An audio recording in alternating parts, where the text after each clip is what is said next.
Selahattin Ustam kolay gelsin. Sağ ol. Bitti Amca, mi? Bitti mi?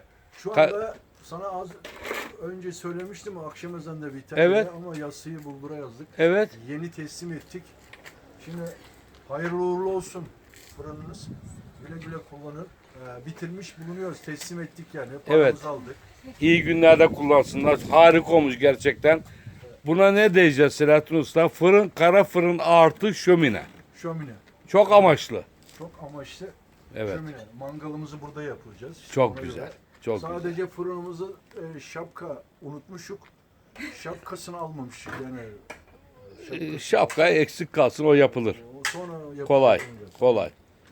Evet. Hadi teşekkür ederiz. Kolay gelsin. 25 günler Eylül olsun. Hayırlı 2023. Hayırlı uğurlu olsun.